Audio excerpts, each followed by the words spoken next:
Hello friends, welcome to Best Cooking in Tamil. இன்னைக்கு நாம ஒரு 50-50 பிஸ்கட் வச்சு ஒரு அருமையான ரெசிபி தான் செய்ய போறோம். வாங்க இது எப்படி செய்யலாம்ங்கறதும் பார்க்கலாம்.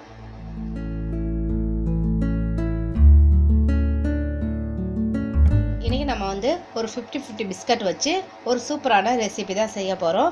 ஸோ இது வந்து நான் ஒரு 5 ரூபா 50-50 தான் எடுத்திருக்கேன். ஸோ இது வந்து நீங்க நிறைய கூட எடுத்துக்கலாம். 2 பாக்கெட் இல்ல 3 பாக்கெட் எடுத்துக்கலாம். நான் இந்த ஒரு பாக்கெட் மட்டும் தான் எடுத்து செய்ய போறேன். ரொம்ப ஈஸியாகவும் ரொம்ப சிம்பிளாகவும் இருக்குங்க. நம்ம ஒரு மிக்ஸி ஜார் ஒன்று எடுத்துக்கோங்க. நம்ம இந்த பிஸ்கட் எல்லாமே இந்த மிக்ஸி ஜாரில் போட்டுடலாம். போட்டுட்டு ஃபர்ஸ்ட் வந்து இதை வந்து நல்லா நுணுக்கி எடுத்துக்கோங்க. பாருங்க பிஸ்கட்டை வந்து நல்லா நம்ம வந்து தூளாக வந்து நல்லா அடிச்சுக்கிட்டோம். இப்போ இதில் என்ன ஆட் பண்ணுறீங்கன்னா நான் ஒரு 4 டீஸ்பூன் அளவுக்கு சர்க்கரையை வந்து ஆட் பண்ணிக்கிறேன். சர்க்கரையோட இப்போ நான் வந்து சன்ரைஸ் காஃபி தூள் எடுத்துருக்கேங்க. இது 2 ரூபா பாக்கெட்டு. ஸோ இதில் வந்து நான் எல்லாத்தையும் போட போகிறதில்ல, இதில் வந்து பாதி தான் போட்டுக்கிறேன். ஏன்னா நம்ம வந்து பிஸ்கட் பாக்கெட் வந்து நான் ஒரு சின்ன பாக்கெட் ஆட் பண்ணுறதுனால நான் அது வந்து கொஞ்சமாக போட்டுக்கிறேன். ஸோ நீங்கள் நிறைய ஆட் பண்ணும்போது நீங்கள் ஒரு பாக்கெட் முழுவதுமாக போட்டுக்கலாம்.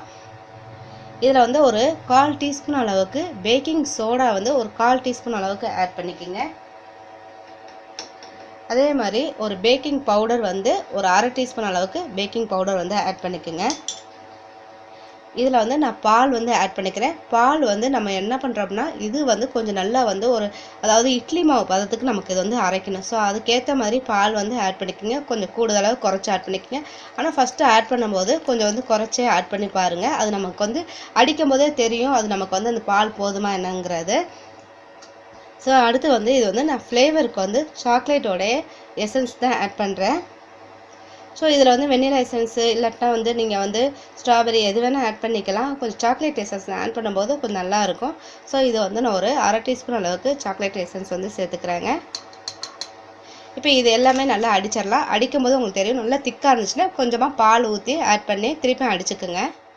பாருங்கள் இப்போ நான் வந்து நல்லா அடித்து எடுத்துக்கிட்டேன். ஸோ இந்த மாதிரி இந்த அளவு இருக்கணும். நான் ஊற்றும் போதே உங்களுக்கு தெரியும் அது எந்த அளவுக்கு திக்காக இருக்குது அப்படிங்கிறது. இப்போ நான் வந்து டீ குடிக்கிற கப்பு வந்து எடுத்துருக்கேங்க.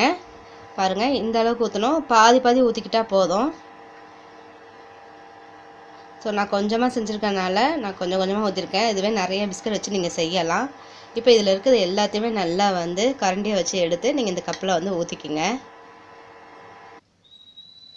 பாருங்கள் இப்போ நம்ம 2 கப்லையும் பாதியாக நான் ஊற்றி எடுத்துக்கிட்டேன். ஒரு கடாய் வச்சுக்கோங்க. அந்த கடாயை வந்து 10 நிமிஷம் நல்லாவே ஹீட் பண்ணிடுங்க. ஹீட் பண்ணிவிட்டு அதில் வந்து ஒரு ஸ்டாண்டு மாதிரி வச்சுக்கோங்க.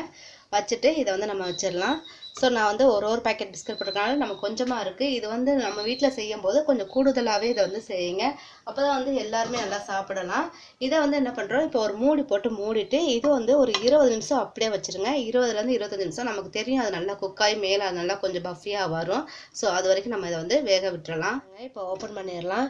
எனக்கு இது வந்து ஒரு 35 நிமிஷம் வந்துச்சுங்க. நான் ஃபஸ்ட்டு ஒரு 20 மினிட்ஸில் பார்த்தேன், எனக்கு வந்து குக் ஆகலை. அதுக்கப்புறம் ஒரு 10 மினிட்ஸ் வச்சு பார்த்தேன், அப்பயும் குக் ஆகலை. அதுக்கப்புறம் ஒரு 5 மினிட்ஸ் வச்சுருந்தேன். கரெக்டாக எனக்கு ஒரு 35 மினிட்ஸ் வந்துச்சு.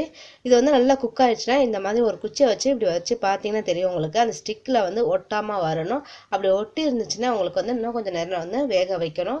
இப்போ இதை எடுத்து நம்ம ஒரு பவுலில் வந்து சர்வ் பண்ணிடலாம். பாருங்கள் இப்போ நமக்கு 50-50 பிஸ்கட் வச்சு ஒரு அருமையான கப் கேக் வந்து ரெடி ஆயிடுச்சுங்க. ரொம்ப டேஸ்ட்டாகவும் ரொம்ப அருமையாக இருக்கும். கண்டிப்பாக ட்ரை பண்ணி பாருங்கள். இதை வந்து நீங்கள் அப்படியே கூட என்ன பண்ணலாம், ஒரு தனியாக ஒரு பிளேட்டில் வச்சு கூட நீங்கள் அதை வந்து எடுத்து சர்வ் பண்ணி கூட கட் பண்ணி கூட குழந்தைங்களுக்கு கொடுக்கலாம்.